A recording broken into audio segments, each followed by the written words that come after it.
Constitution prescribes the service condition and tenure of Election Commissioner of India. ഇങ്ങനെ ഒരു statements കാണുമ്പോൾ തന്നെ നമ്മൾ UPSC കാൻഡിഡേറ്റ്സ് ഒക്കെ ഇതിനെക്കുറിച്ച് സംശയദൃഷ്ടിയോടെ ആയിരിക്കും കാണുന്നുണ്ടാവുക. കാരണം നമുക്ക് കൺഫ്യൂഷനുള്ള ഏരിയയാണ് ഈ പറയുന്ന കോൺസ്റ്റിറ്റ്യൂഷനിൽ എന്താ പറഞ്ഞിരിക്കുന്നത്, ആക്ടിൽ എന്താ പറഞ്ഞിരിക്കുന്നത്, ഒരു ഇന്ന സാധനം കോൺസ്റ്റിറ്റ്യൂഷനിൽ പറഞ്ഞിട്ടുണ്ടോ അല്ലെങ്കിൽ അത് ഡിഫൈൻ ചെയ്തിട്ടുണ്ടോ. പക്ഷേ UPSC ആണെങ്കിലോ ഇങ്ങനെയുള്ള പ്രൊവിഷൻസ് വെച്ച് തന്നെയാണ് നമുക്ക് ട്രാപ്പ് സെറ്റ് ചെയ്യാറും. UPSC ക്വസ്റ്റ്യൻസിൽ നമ്മൾ സ്ഥിരമായി കണ്ടുവരുന്നതാണ് കോൺസ്റ്റിറ്റ്യൂഷൻ പ്രിസ്ക്രൈബ്സ് അല്ലെങ്കിൽ കോൺസ്റ്റിറ്റ്യൂഷൻ ഡിഫൈൻസ് എന്നൊക്കെ പറഞ്ഞിട്ട്. അപ്പോൾ ഇങ്ങനെയുള്ള ക്വസ്റ്റ്യൻസ് നമ്മളൊന്ന് സെലക്റ്റീവായിട്ട് അതിൻ്റെ പ്രൊവിഷൻസിന് ഇമ്പോർട്ടൻസ് ഒക്കെ മനസ്സിലാക്കി ഒന്ന് പഠിച്ചു കഴിഞ്ഞാൽ നമുക്ക് പ്രിലിംസിൽ മിസ്സാവുന്ന പല മാർക്കുകളും നമുക്ക് സ്കോർ ചെയ്യാൻ വേണ്ടി പറ്റും. നമുക്ക് കുറച്ചും കൂടി ബെറ്റർ ആയിട്ട് പെർഫോം ചെയ്യാൻ വേണ്ടി പറ്റും. So, welcome to Rise Up Prelim Star Super 100, and in this session we will be discussing Election Commission of India.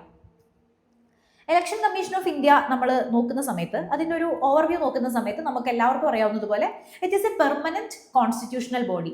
നമുക്കറിയാം ഇന്ത്യയിലെ എലക്ഷൻ എന്ന് പറയുന്നത് ലോകത്തിലെ ലാർജസ്റ്റ് ഡെമോക്രസിയാണ്. നമ്മൾ അതുകൊണ്ട് തന്നെ ലാർജസ്റ്റ് എലക്ഷൻ നടക്കുന്നത് മോസ്റ്റ് പ്രോബബ്ലി ഇന്ത്യയിൽ തന്നെയാണ്. അതുകൊണ്ട് തന്നെ അവിടുത്തെ പ്രൊസീജിയർ വളരെ ട്രാൻസ്പെറൻ്റ് ആയിരിക്കണം, ഇൻഡിപെൻഡൻ്റ് ആയിരിക്കണം എന്നൊക്കെയുള്ളത് വളരെ ഇമ്പോർട്ടൻ്റ് ആണ്. And Election Commission of India is one of the most important constitutional body in India. അതുകൊണ്ട് തന്നെ അത് permanent and autonomous constitutional body ആണെന്ന് നമുക്ക് കാണാൻ വേണ്ടി പറ്റും. അതിൽ തന്നെ നമ്മുടെ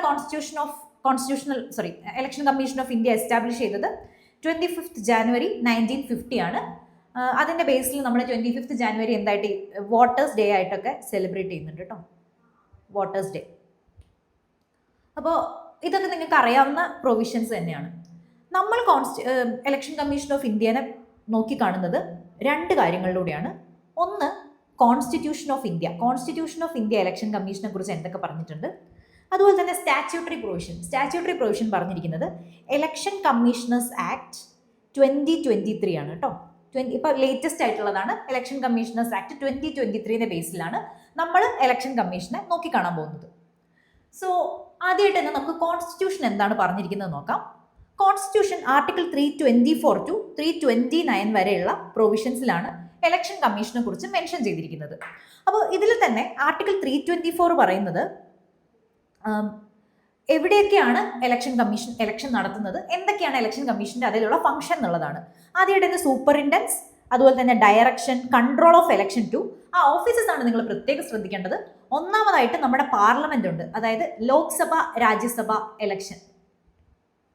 രണ്ടാമതായിട്ട് സ്റ്റേറ്റ് ലെജിസ്ലേറ്റീവ് അസംബ്ലി, നമ്മുടെ ഇവിടെ MP വരും. രണ്ടാമതായിട്ട് MLAs എന്നുള്ള ഇലക്ഷൻ കമ്മീഷൻ ഓഫ് ഇന്ത്യയാണ് കൺട്രോൾ ചെയ്യുന്നത്.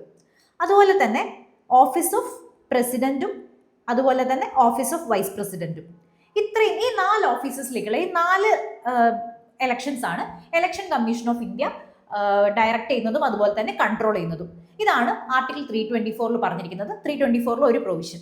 അതുപോലെ തന്നെ കോമ്പോസിഷൻ ഓഫ് ഇലക്ഷൻ കമ്മീഷൻ 1950 ആദ്യമായിട്ട് വരുമ്പം ഇലക്ഷൻ കമ്മീഷൻ ഒരു സിംഗിൾ മെമ്പർ ബോഡി ആയിരുന്നു. പിന്നീട് അത് മൾട്ടി മെമ്പർ ബോഡി ആക്കുകയാണ് ചെയ്തത്. And currently it has 1 chief electoral election commission and 2 other officers and decisions will be based on majority. അപ്പോൾ ഈ പറയുന്ന കോമ്പോസിഷൻ മെൻഷൻ ചെയ്തിരിക്കുന്നതും നമ്മുടെ കോൺസ്റ്റിറ്റ്യൂഷനിലാണ് കേട്ടോ, സ്ട്രക്ചർ എന്താണെന്നുള്ളത്. പിന്നീട് പ്രസിഡന്റ് ആണ് ഡിസൈഡ് ചെയ്യുന്നത് ഇതിന്റെ നമ്പർ ഓഫ് മെമ്പേഴ്സ് എത്ര ആയിരിക്കണം എന്നുള്ളത്.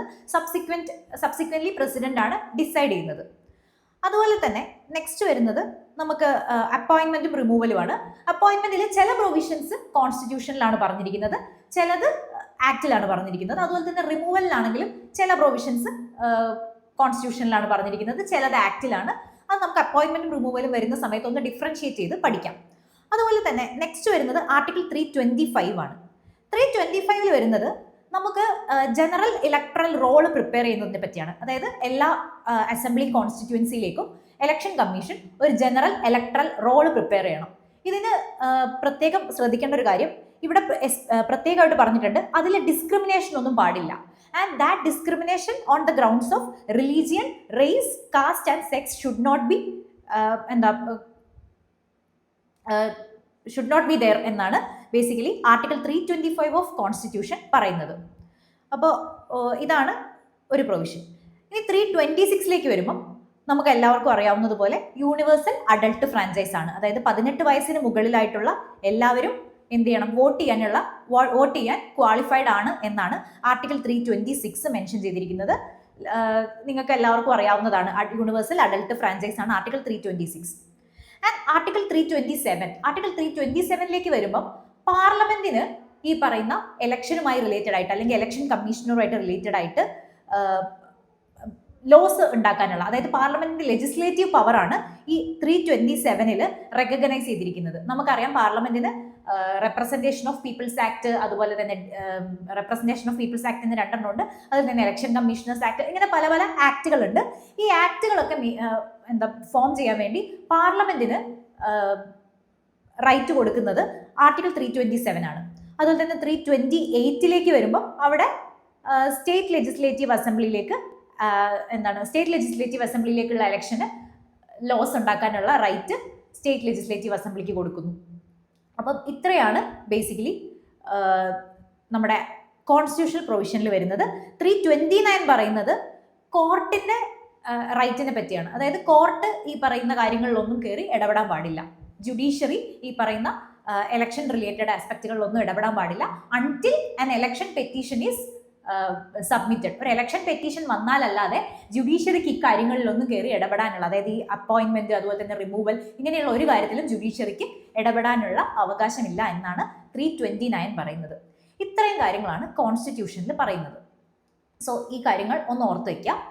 ഇനി എസ്പെഷ്യലി നിങ്ങൾ ഇതിൽ ശ്രദ്ധിക്കേണ്ട കാര്യം, അപ്പോയിന്റ്മെന്റിലും റിമൂവലിലും കോൺസ്റ്റിറ്റ്യൂഷനിൽ പറഞ്ഞിരിക്കുന്ന കാര്യങ്ങൾ എന്തൊക്കെയാണ് എന്നുള്ളത് മനസ്സിലാക്കുകയാണ്. അത് നമ്മൾ അപ്പോയിന്റ്മെന്റും റിമൂവലും പഠിക്കുന്ന സമയത്ത് നമുക്ക് അതൊന്ന് നോക്കാം.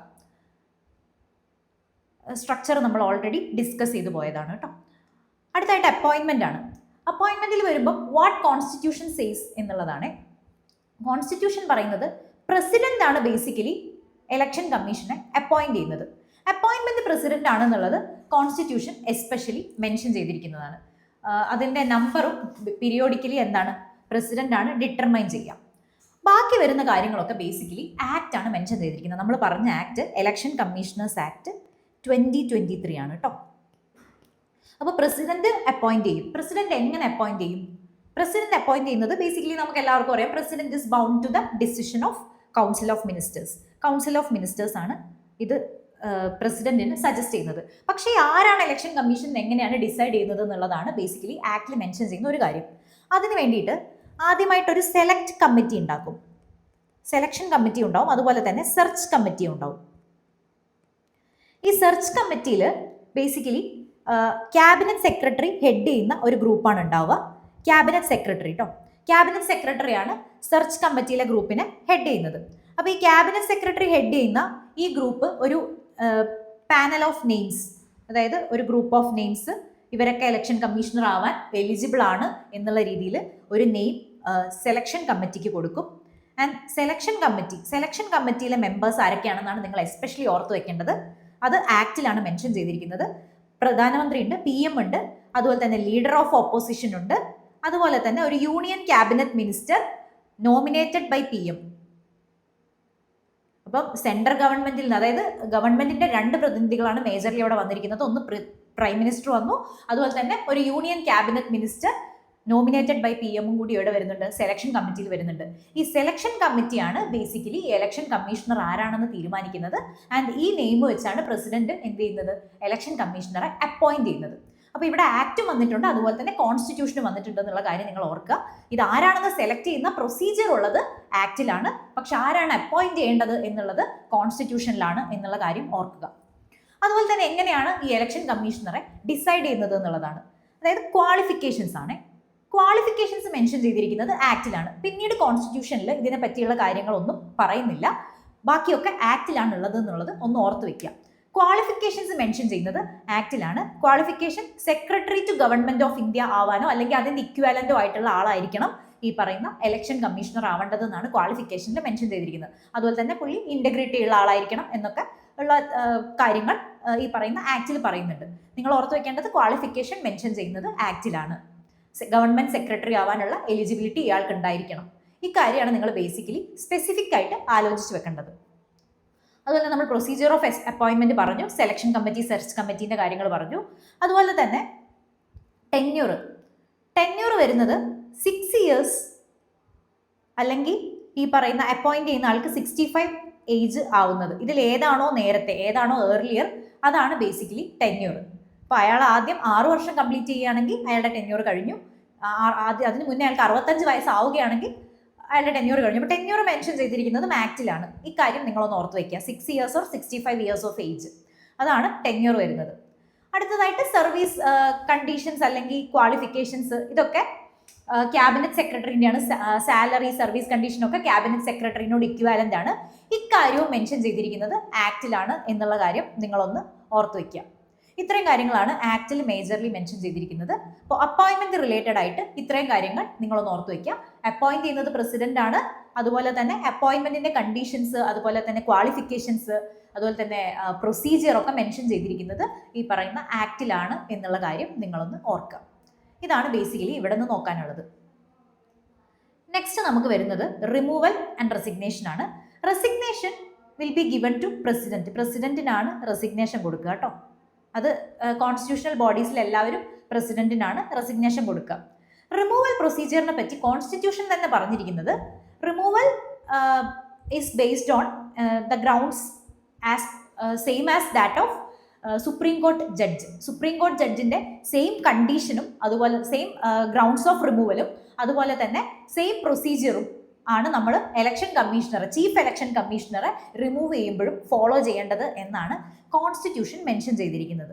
ആക്ട് ആണെങ്കിലും പറയുന്നത് കോൺസ്റ്റിറ്റ്യൂഷനിലെ പ്രൊവിഷൻസ് എന്താണോ അല്ലെങ്കിൽ കോൺസ്റ്റിറ്റ്യൂഷനിൽ എന്താണോ സ്പെസിഫൈ ചെയ്തിരിക്കുന്നത് അതിനനുസരിച്ച് തന്നെയാണ് ഈ പറയുന്ന ചീഫ് ഇലക്ഷൻ കമ്മീഷണറിന്റെ റിമൂവല് കണ്ടിന്യൂ ചെയ്യേണ്ടത് എന്നാണ് ആക്ട് മെൻഷൻ ചെയ്തിരിക്കുന്നത്. അപ്പോൾ കോൺസ്റ്റിറ്റ്യൂഷനിൽ മെൻഷൻ ചെയ്തിരിക്കുന്ന പോലെ തന്നെയാണ് റിമൂവൽ വരേണ്ടത്. അപ്പോൾ ഇതിന്റെ പ്രൊസീജിയർ നമുക്ക് ഓൾറെഡി അറിയാം. സുപ്രീം കോർട്ട് ജഡ്ജിന്റെ റിമൂവൽ പ്രൊസീജിയർ ആണ്. അത് കോൺസ്റ്റിറ്റ്യൂഷനിൽ മെൻഷൻ ചെയ്തിട്ടുണ്ടോ? കോൺസ്റ്റിറ്റ്യൂഷനിൽ മെൻഷൻ ചെയ്തിട്ടില്ല. ജഡ്ജസ് എൻക്വയറി ആക്ടിലാണ് ആ പ്രൊസീജിയർ മെൻഷൻ ചെയ്തിരിക്കുന്നത്. അപ്പോൾ റിമൂവൽ എളുപ്പമല്ല. സുപ്രീം കോർട്ട് ജഡ്ജിനെ പോലെയാണ്. എങ്ങനെയാണ് സുപ്രീം കോർട്ട് ജഡ്ജിനെ റിമൂവ് ചെയ്യുന്നത്? ഗ്രൗണ്ട് എന്താ? പ്രൂവ്ഡ് മിസ്ബിഹേവിയർ ആൻഡ് ഇൻകപ്പാസിറ്റി ആണ് കേട്ടോ. Grounds proved misbehaviour and incapacity. അതുപോലെ തന്നെ എങ്ങനെയാണ് ഇതിൻ്റെ പ്രൊസീജിയർ വരുന്നത് എന്നുള്ളതാണ് കേട്ടോ. പ്രൊസീജിയർ എന്താണ് എന്നുള്ളതാണ്. നിങ്ങൾ സുപ്രീം കോടതി ജഡ്ജ് പഠിച്ചതായിരിക്കും. അപ്പോൾ സെയിം പ്രൊസീജിയർ തന്നെയാണ്. നമ്മൾ എന്ത് ചെയ്യണം? ഒരു motion, removal motion, either house of the പാർലമെന്റിൽ നമ്മൾ എന്ത് ചെയ്യണം? ഒരു റിമൂവൽ മോഷൻ സബ്മിറ്റ് ചെയ്യണം. ഇതിന് അറ്റ്ലീസ്റ്റ് 50 MPസിൻ്റെ സപ്പോർട്ട് ഉണ്ടായിരിക്കണം കേട്ടോ. ഈ റിമൂവൽ മോഷന് അറ്റ്ലീസ്റ്റ് 50 MPസിൻ്റെ സപ്പോർട്ട് ഉണ്ടായിരിക്കണം. അതിന് ശേഷം ഇപ്പം ലോക്സഭയിലാണ് ഇത് സബ്മിറ്റ് ചെയ്തതെങ്കിൽ ലോക്സഭ ഒരു എൻക്വയറി കമ്മീഷന് വയ്ക്കും. ഇൻക്വയറി കമ്മിറ്റി ഇത് എൻക്വയർ ചെയ്തതിൻ്റെ ശേഷം വാലിഡേറ്റ് ചെയ്യും. വാലിഡേഷൻ വന്നു കഴിഞ്ഞാൽ ഇയാൾ ഗിൽറ്റി ആണ് എന്നുള്ള രീതിയിൽ പാർലമെന്റിൽ വാലിഡേറ്റ് ചെയ്യും. വാലിഡേറ്റ് ചെയ്ത് കഴിഞ്ഞാൽ നെക്സ്റ്റ് പ്രൊസീജിയർ എന്ന് പറയുന്നത് വോട്ടിംഗ് ആണ്. ഇയാളെ റിമൂവ് ചെയ്യണോ വേണ്ടയോ എന്നുള്ളത് വോട്ടിങ്ങിനിടും. വോട്ടിങ്ങിനിടുമ്പം ഇവിടെ വേണ്ട മെജോറിറ്റി എന്ന് പറയുന്നത് 2/3 of the members present and voting. Same as that of supreme court judge removal. 2/3 of the members present and voting ഇതിനെ അപ്രൂവ് ചെയ്ത് കഴിഞ്ഞാൽ നേരെ പ്രസിഡന്റിന്റെ കൺസിഡറേഷനിലേക്ക് പോകും. പ്രസിഡന്റ് റിമൂവൽ ഓർഡർ എന്ത് ചെയ്യും? റിമൂവൽ ഓർഡർ പബ്ലിഷ് ചെയ്യും. പ്രസിഡന്റ് പറയും ചീഫ് ഇലക്ഷൻ കമ്മീഷണറെ നമുക്ക് റിമൂവ് ചെയ്യാം എന്നുള്ള രീതിയിൽ റിമൂവൽ ഓർഡർ പബ്ലിഷ് ചെയ്യും. ഇതാണ് റിമൂവൽ പ്രൊസീജിയർ. അപ്പോൾ നിങ്ങൾ ഓർക്കേണ്ട കാര്യം, റിമൂവ് ചെയ്യേണ്ട ഗ്രൗണ്ട്സും എന്താണ് മാനറും സുപ്രീം കോർട്ട് ജഡ്ജിന്റെ പോലെ തന്നെയാണ് എന്ന് മെൻഷൻ ചെയ്തിരിക്കുന്നത് കോൺസ്റ്റിറ്റ്യൂഷനിലാണ്. കോൺസ്റ്റിറ്റ്യൂഷനിൽ പറഞ്ഞിരിക്കുന്ന കാര്യങ്ങൾ ഫോളോ ചെയ്യണമെന്നാണ് ആക്ടിൽ പറഞ്ഞിരിക്കുന്നത്. ആൻഡ് സുപ്രീം കോർട്ട് ജഡ്ജിന്റെ ഗ്രൗണ്ട് ആൻഡ് പ്രൊസീജിയർ നിങ്ങളൊന്ന് ഓർത്ത് വയ്ക്കുക. ഈ കാര്യമാണ് ബേസിക്കലി നിങ്ങൾ റിമൂവൽ ആൻഡ് റെസിഗ്നേഷന്റെ കാര്യത്തിൽ ഓർക്കേണ്ട സംഭവം. അതുപോലെ തന്നെ ഇത് ചീഫ് ഇലക്ഷൻ കമ്മീഷണറിന്റെ ആണല്ലോ. ബാക്കിയുള്ള ഇലക്ഷൻ കമ്മീഷണേഴ്സിന് എങ്ങനെയാണ്? ബാക്കിയുള്ള ഇലക്ഷൻ കമ്മീഷണേഴ്സിനെ റിമൂവ് ചെയ്യേണ്ടത് ചീഫ് ഇലക്ഷൻ കമ്മീഷണർ ഡയറക്റ്റ് ചെയ്യാണ്. ഇപ്പോൾ ചീഫ് ഇലക്ഷൻ കമ്മീഷണർ റെക്കമെൻഡ് ചെയ്യാണ് ഇവരെ റിമൂവ് ചെയ്യണം എന്ന്. ചീഫ് ഇലക്ഷൻ കമ്മീഷണർ റെക്കമെൻഡ് ചെയ്ത് കഴിഞ്ഞാൽ പ്രസിഡന്റിന് അവരെ റിമൂവ് ചെയ്യാൻ വേണ്ടി പറ്റും. അപ്പോൾ ഇത്രയും കാര്യങ്ങളാണ് നിങ്ങൾ റിമൂവൽ ആൻഡ് റെസിഗ്നേഷനിൽ ഓർത്ത് വയ്ക്കേണ്ടത്. നെക്സ്റ്റ് വരുന്നത് നമ്മുടെ functions of chief election commission of India ആണ്. ബേസിക്കലി നമ്മൾ പല ആക്ടുകളിൽ നിന്നും അതുപോലെ തന്നെ കോൺസ്റ്റിറ്റ്യൂഷനിൽ നിന്നും ഒക്കെ ഇതിൻ്റെ power election commission of India derive ചെയ്യുന്നുണ്ട്. അങ്ങനെ വരുന്ന ഫംഗ്ഷൻസ് എന്ന് പറയുന്നത് ഒന്ന് കോൺസ്റ്റിറ്റ്യുവൻസിന്റെ ഡിവിഷൻ, അതായത് ഡീലിമിറ്റേഷൻ കമ്മീഷനെ അസിസ്റ്റ് ചെയ്യുക ഫോർ ഡിവൈഡിങ് ദ കോൺസ്റ്റിറ്റ്യുവൻസീസ്. അത് ഇലക്ഷൻ കമ്മീഷന്റെ ഒരു കർത്തവ്യമാണ്, അല്ലെങ്കിൽ ഇലക്ഷൻ കമ്മീഷന്റെ ഒരു റെസ്പോൺസിബിലിറ്റിയാണ്. അതുപോലെ തന്നെ up to date valid voters list ഒക്കെ ക്രിയേറ്റ് ചെയ്യുക എന്നുള്ളത് ഇലക്ഷൻ കമ്മീഷനാണ്. ഇപ്പം നിങ്ങൾ തന്നെ ഈ ഇന്റൻസീവ് റിവിഷൻ പ്രൊസീജിയർ SIR പ്രൊസീജിയറിലൂടെയൊക്കെ നമ്മൾ തന്നെ ഈ അടുത്ത് കടന്നു പോയിട്ടുണ്ട്. അപ്പോൾ ഇതൊക്കെ ഇലക്ഷൻ കമ്മീഷൻ ഓഫ് ഇന്ത്യൻ്റെ ഫംഗ്ഷനാണ്. അതുപോലെ തന്നെ ഇലക്ഷൻ്റെ ഡേറ്റ്, ഷെഡ്യൂള്, ഇങ്ങനെയുള്ള കാര്യങ്ങളൊക്കെ നോട്ടിഫൈ ചെയ്യേണ്ടതും ഇലക്ഷൻ കമ്മീഷൻ ഓഫ് ഇന്ത്യയാണ്. സിമിലർലി ഇലക്ഷൻ റിസൾട്ട് ഡിക്ലെയർ ചെയ്യുക, അതുപോലെ തന്നെ ഇലക്ഷൻ എക്സ്പെൻസ്, അതുപോലെ തന്നെ മോഡൽ കോഡ് ഓഫ് കണ്ടക്റ്റ് ഒക്കെ ഫിക്സ് ചെയ്യുക, ഇങ്ങനെയുള്ള കാര്യങ്ങളൊക്കെ ഇലക്ഷൻ കമ്മീഷനാണ് ചെയ്യുന്നത്. നോമിനേഷൻ പേപ്പറിന്റെ സ്ക്രൂട്ടിനി ഇലക്ഷൻ കമ്മീഷനാണ് ചെയ്യുന്നത്. അതുപോലെ തന്നെ ഇലക്ഷൻ ഡിസ്പ്യൂട്ട്സ് പ്രസിഡന്റിന് റെഫർ ചെയ്യുന്നതും basically election commission of India ആണ് എന്നുള്ള കാര്യം ഒന്ന് ഓർത്ത് വയ്ക്കാം. വേറെ അതർ പവേഴ്സ് വരുന്നത് ഒന്ന് പൊളിറ്റിക്കൽ പാർട്ടീസിന്റെ റെക്കഗ്നിഷനും കാര്യങ്ങളൊക്കെ നോക്കുന്നത് ഇലക്ഷൻ കമ്മീഷൻ ഓഫ് ഇന്ത്യയാണ്. ഇനി ഇലക്ഷൻ കമ്മീഷൻ ഓഫ് ഇന്ത്യന്റെ നിങ്ങൾ ഓർത്ത് വെക്കേണ്ട വേറൊരു ഫംഗ്ഷൻ എന്ന് പറയുന്നത് പ്രസിഡൻസ് റൂള് കണ്ടിന്യൂ ചെയ്യണോ വേണ്ടയോ, ഒരു സ്റ്റേറ്റിൽ പ്രസിഡൻസ് റൂൾ കണ്ടിന്യൂ ചെയ്യണോ വേണ്ടയോ എന്ന് തീരുമാനിക്കുന്നത്, അത് റെക്കമെൻഡ് ചെയ്യുന്നത് ബേസിക്കലി ഇലക്ഷൻ കമ്മീഷണറാണ്. കാരണം പ്രസിഡന്റ് ഇലക്ഷൻ കമ്മീഷണറാണ് ചോദിക്കുക ഇവിടെ ഇലക്ഷൻ നടത്താൻ പറ്റുമോ ഇല്ലയോ. അപ്പോൾ ഇലക്ഷൻ കമ്മീഷനാണ് അവിടെ ഇലക്ഷൻ നടത്താനുള്ള സാഹചര്യം ഉണ്ടോ ഇല്ലയോ എന്നുള്ളത് പറയേണ്ടത്. അതിന്റെ ബേസിസിലാണ് പ്രസിഡൻസ് റൂൾ എക്സ്റ്റെൻഡ് ചെയ്യണോ വേണ്ടയോ എന്ന് പ്രസിഡന്റ് ഡിസൈഡ് ചെയ്യുന്നത്. ഇക്കാര്യവും കൂടി ഇലക്ഷൻ കമ്മീഷന്റെ ഫംഗ്ഷൻസിന്റെ കാര്യത്തിൽ നിങ്ങളൊന്ന് ഓർത്ത് വയ്ക്കുക. ഇത്രയാണ് ബേസിക്കലി ഇലക്ഷൻ കമ്മീഷന്റെ ഫംഗ്ഷൻ വരിക. അപ്പോൾ ഇക്കാര്യവും കൂടി നിങ്ങളൊന്ന് ഓർത്ത് പോയാൽ മതി. അടുത്തായിട്ട് ഇൻഡിപെൻഡൻസ് ഓഫ് ഇലക്ഷൻ കമ്മീഷനാണ്. നമ്മൾ ഓൾറെഡി പറഞ്ഞു ഇലക്ഷൻ കമ്മീഷൻ ലോകത്തിലെ ലാർജസ്റ്റ് ഡെമോക്രസിയാണ് ഇന്ത്യ. അപ്പോൾ അതിന്റെ പ്രൊസീജിയേഴ്സ് കണ്ടക്ട് ചെയ്യുന്ന ഇലക്ഷൻ കമ്മീഷൻ ഇൻഡിപെൻഡന്റ് ആയിരിക്കണം. അപ്പോൾ അതിന് വേണ്ട പ്രൊവിഷൻസ് ഒക്കെ കോൺസ്റ്റിറ്റ്യൂഷനും അതുപോലെ തന്നെ ബാക്കി ആക്റ്റുകളും എൻഷുർ ചെയ്യേണ്ടതായിട്ടുണ്ട്. അപ്പോൾ അതിന്റെ ബേസിസിൽ ഇൻഡിപെൻഡൻസ് എൻഷുർ ചെയ്യാൻ വേണ്ടി വന്ന കാര്യങ്ങളാണ്. ഒന്ന് ഫിനാൻഷ്യൽ ഓട്ടോണമിയാണ്. കാരണം ഇലക്ഷൻ കമ്മീഷന്റെ എക്സ്പെൻഡിച്ചർ ഒക്കെ charged to the consolidated fund of ഇന്ത്യയാണ്. അതുകൊണ്ട് തന്നെ ഫിനാൻഷ്യൽ ഓട്ടോണമി ഉണ്ട്. അതുപോലെ തന്നെ സെക്യൂരിറ്റി ഓഫ് ടെന്യൂർ നമ്മൾ ഓൾറെഡി പറഞ്ഞു. റിമൂവൽ പ്രൊസീജിയർ എന്ത് ഫോളോ ചെയ്യുന്നുണ്ട്, കോൺസ്റ്റിറ്റ്യൂഷനിൽ മെൻഷൻ ചെയ്തതുപോലെ സുപ്രീം കോടതി ജഡ്ജിന്റെ സെയിം ഗ്രൗണ്ടും മാനറുമാണ് ഫോളോ ചെയ്യുന്നത്. അതുകൊണ്ട് തന്നെ ഇംപീച്ച്മെന്റ് പ്രൊസീജിയറെ ഇലക്ഷൻ കമ്മീഷണറെ റിമൂവ് ചെയ്യാൻ വേണ്ടി പറ്റുള്ളൂ. അതുകൊണ്ട് തന്നെ സെക്യൂരിറ്റി ഓഫ് ടെന്യൂർ പ്രൊവൈഡ് ചെയ്യുന്നുണ്ട്. അതുപോലെ തന്നെ കൊളീജിയൽ ഫംഗ്ഷനിങ് ആണ്. ഇതിന്റെ സെലക്ഷൻ നടക്കുന്നത് ഒരു മൾട്ടി മെമ്പർ ബോഡിയാണ്. ഇപ്പം അതിൽ ലീഡർ ഓഫ് ഒപ്പോസിഷനും അതുപോലെ തന്നെ പ്രൈം മിനിസ്റ്ററും അതുപോലെ തന്നെ ഒരു യൂണിയൻ ക്യാബിനറ്റ് മിനിസ്റ്ററും ഉണ്ട്. ഇത് നമ്മുടെ ആക്റ്റിലാണ് മെൻഷൻ ചെയ്തിരിക്കുന്നത്. അപ്പോൾ അതുകൊണ്ട് തന്നെ കൊളീജിയൽ ഫംഗ്ഷനിങ് ഉണ്ട്. അതുപോലെ തന്നെ public confidence and oversight, civil society engagement ഉണ്ട്. എപ്പോഴും ജുഡീഷ്യൽ റിവ്യൂ അതുപോലെ തന്നെ മീഡിയ സ്ക്രൂട്ടണി ഒക്കെ ഇലക്ഷൻ കമ്മീഷന്റെ കാര്യത്തിൽ നടക്കുന്നുണ്ട്. നമ്മൾ തന്നെ ഇപ്പോൾ റീസെന്റ് കുറേ ന്യൂസുകളും കാര്യങ്ങളൊക്കെ കേൾക്കുന്നതാണ്. അപ്പോൾ ബേസിക്കലി ഇത്രയും കാര്യങ്ങളാണ് നിങ്ങൾ ഇലക്ഷൻ കമ്മീഷനെ കുറിച്ച് ഓർത്ത് വയ്ക്കാനുള്ളത്. അപ്പം ആദ്യമായിട്ട് തന്നെ ഞാൻ പറയുകയാണെങ്കിൽ ഒന്നാമതായിട്ട് നിങ്ങൾ കോൺസ്റ്റിറ്റ്യൂഷൻ പ്രൊവിഷൻസ് ഏതൊക്കെയാണ് 324 മുതൽ 329 വരെ ഉള്ളതിൽ 324 കൃത്യമായിട്ട് അറിഞ്ഞിരിക്കുക. അതുപോലെ തന്നെ ബാക്കിയുള്ളതിൽ എന്താണ് പറഞ്ഞിരിക്കുന്നത് എന്നൊന്ന് ബേസിക് ഐഡിയ ഉണ്ടാക്കുക. അതുപോലെ തന്നെ ആക്റ്റിൽ എന്താണ് പറഞ്ഞിരിക്കുന്നത്. ഇപ്പം നിങ്ങൾക്ക് കൺഫ്യൂഷൻ വരാൻ സാധ്യതയുള്ളത് അപ്പോയിന്റ്മെന്റും റിമൂവലും ആണ്. അപ്പോൾ അപ്പോയിന്റ്മെന്റിൽ പ്രസിഡന്റ് അപ്പോയിന്റ് ചെയ്യുന്നു എന്നുള്ളതാണ് ആക്റ്റിൽ പറയുന്നത്, കോൺസ്റ്റിറ്റ്യൂഷനിൽ പറയുന്നത്. ആക്റ്റിൽ അതിന്റെ പ്രൊസീജിയറാണ് പറയുന്നത്. സെർച്ച് കമ്മിറ്റി, സെലക്ഷൻ കമ്മിറ്റി, ഇങ്ങനെയുള്ള കാര്യങ്ങളൊക്കെ ആക്റ്റിലാണ് പറഞ്ഞിരിക്കുന്നത് എന്നുള്ളത് ഒന്ന് ഓർത്ത് വയ്ക്കുക. അപ്പോൾ ഇത്രയും കാര്യങ്ങളാണ് ബേസിക്കലി നിങ്ങൾ നോക്കാനുള്ളത്. ഫംഗ്ഷൻസ് ഒക്കെ നിങ്ങൾക്ക് ഓൾറെഡി ഇലക്ഷൻ കമ്മീഷന്റെ ഫംഗ്ഷൻസ് ഈ പറയുന്ന കാര്യങ്ങളൊന്നും നിങ്ങൾക്ക് അധികം കൺഫ്യൂഷൻ ഉണ്ടാവാനുള്ള സാധ്യതയില്ല. ഇനി വരുന്നത് UPSC ട്രാപ്സ് ആണ്. ഇതിൽ UPSC സെറ്റ് ചെയ്ത് വെച്ചിരിക്കുന്ന ട്രാപ്സ് ആണ്. ഓൾറെഡി UPSC ചോദിച്ചിരിക്കുന്ന ചോദ്യങ്ങളിൽ basically election commission constitutional body ആണോ അല്ലയോ എന്നുള്ള രീതിയിൽ വളരെ സിമ്പിൾ ആയിട്ടുള്ള ചോദ്യമാണ് UPSC ചോദിച്ചിട്ടുള്ളത്. അപ്പോൾ UPSC സെറ്റ് ചെയ്യാൻ സാധ്യതയുള്ള ട്രാപ്പുകൾ എന്തൊക്കെയാണെന്ന് വെച്ചാൽ, ഒന്ന് കോൺസ്റ്റിറ്റ്യൂഷണൽ പ്രൊവിഷൻസ്, ഈ പറയുന്ന സർവീസ് കണ്ടീഷൻ അല്ലെങ്കിൽ ടെന്യൂർ ഒക്കെ കോൺസ്റ്റിറ്റ്യൂഷനിലാണ് മെൻഷൻ ചെയ്തിരിക്കുന്നത് എന്നുള്ള രീതിയിൽ UPSC സ്റ്റേറ്റ്മെന്റ് തരാം. അങ്ങനെ വരുമ്പോൾ നിങ്ങൾ ഓർത്ത് വയ്ക്കുക 324 ആക്ടിൽ ഈ കാര്യങ്ങളൊന്നും പറഞ്ഞിട്ടില്ല. 324-ൽ അപ്പോയിന്റ്മെന്റിന്റെ കാര്യവും കോമ്പോസിഷന്റെ കാര്യമാണ് പറഞ്ഞിരിക്കുന്നത്. ഈ പറയുന്ന ടെന്യൂർ, സർവീസ് കണ്ടീഷൻ, സാലറി, ഇതൊക്കെ പറഞ്ഞിരിക്കുന്നത് ആക്ടിലാണെന്നുള്ള കാര്യം നിങ്ങളൊന്ന് ഓർത്ത് വയ്ക്കാം. അതുപോലെ തന്നെ മെമ്പേഴ്സ് ഓഫ് സെലക്ഷൻ കമ്മിറ്റി അല്ലെങ്കിൽ search committee, selection committee members ആരൊക്കെയാണെന്ന് വേണമെങ്കിൽ ചോദിക്കാൻ സാധ്യതയുണ്ട്. ഇപ്പം റീസെന്റ് നമ്മൾ കണ്ടിരിക്കുന്നത് ഇപ്പം പല അവാർഡുകളും കാര്യങ്ങളൊക്കെ കൊടുക്കാനുള്ള കമ്മിറ്റിയിൽ, സെലക്ഷൻ കമ്മിറ്റിയിൽ ആരൊക്കെ ഉണ്ട് എന്നുള്ള രീതിയിൽ മെമ്പേഴ്സിന്റെ പേര് തന്ന് നമ്മൾ കാണാറുണ്ട്. അപ്പോൾ ഇലക്ഷൻ കമ്മീഷൻ ഇമ്പോർട്ടൻ്റ് ആയതുകൊണ്ട് തന്നെ അതിൽ നിന്നും അങ്ങനെ ഒരു ചോദ്യം വരാനുള്ള സാധ്യതയുണ്ട്. അപ്പം അത് നിങ്ങളൊന്ന് നോക്കി വെക്കുക. അതുപോലെ തന്നെ വേറെ ഒരു ആസ്പെക്ട് നമുക്ക് പറയാനുള്ളത് ഇതിൻ്റെ എന്താണ് കോൺസ്റ്റിറ്റ്യൂഷണൽ പ്രൊവിഷൻസിൽ ഇപ്പം യൂണിവേഴ്സൽ അഡൽട്ട് ഫ്രാഞ്ചൈസിനെ കുറിച്ചോ അല്ലെങ്കിൽ പാർലമെന്റിൽ ലോ ഉണ്ടാക്കാനുള്ള അധികാരത്തെക്കുറിച്ചോ ഒക്കെ വേണമെങ്കിൽ ചോദ്യം വരാവുന്നതാണ്. അപ്പോൾ കോൺസ്റ്റിറ്റ്യൂഷണൽ പ്രൊവിഷൻസ് തറോ ആയിരിക്കുക എന്നുള്ളതാണ് നിങ്ങൾക്ക് ഇതിൽ ചെയ്യാൻ വേണ്ടി പറ്റുന്നത്. സിമിലർലി റിമൂവൽ പ്രൊസീജിയറിലെ ഗ്രൗണ്ടുകൾ ഏതൊക്കെയാണ് എന്നൊക്കെ വേണമെങ്കിൽ UPSCക്ക് ചോദിക്കാവുന്നതാണ്. ഒരു സ്റ്റേറ്റ്മെൻ്റ് ആയിട്ട് തന്നു കഴിഞ്ഞാൽ അത് മിസ്സായി പോവാതിരിക്കാൻ വേണ്ടി ശ്രദ്ധിക്കാം. അപ്പോൾ ഇതാണ് ഇലക്ഷൻ കമ്മീഷൻ്റെ കാര്യത്തിൽ UPSC സെറ്റ് ചെയ്യാൻ സാധ്യതയുള്ള ട്രാപ്പുകൾ. ഇതും മനസ്സിലാക്കി നിങ്ങൾ ഇലക്ഷൻ കമ്മീഷൻ പഠിക്കുക. നമുക്കറിയാം ഇപ്രാവശ്യം SIR ഒക്കെ നടന്നതുകൊണ്ട് തന്നെ ഇലക്ഷൻ കമ്മീഷൻ വളരെ വ്യാപകമായിട്ട് ന്യൂസിലുള്ളതാണ്. അതുകൊണ്ട് ക്വസ്റ്റ്യൻസ് വരാനുള്ള സാധ്യതയുണ്ട്. സോ കൃത്യമായിട്ട് പഠിക്കുക, സെലക്റ്റീവായിട്ട് പഠിക്കുക, ഡിഫറൻഷിയേറ്റ് ചെയ്ത് പഠിക്കുക ആൻഡ് മൾട്ടിപ്പിൾ ടൈംസ് റിവൈസ് ചെയ്യുക. റിവൈസ് ചെയ്യുമ്പോഴാണ് ഈ കാര്യങ്ങൾ നിങ്ങൾക്ക് എക്സാം ഹാളിൽ ഇരിക്കുമ്പോഴും വളരെ കൃത്യമായിട്ട് ഓർമ്മ വരുള്ളൂ. So let's rise up together. Thank you.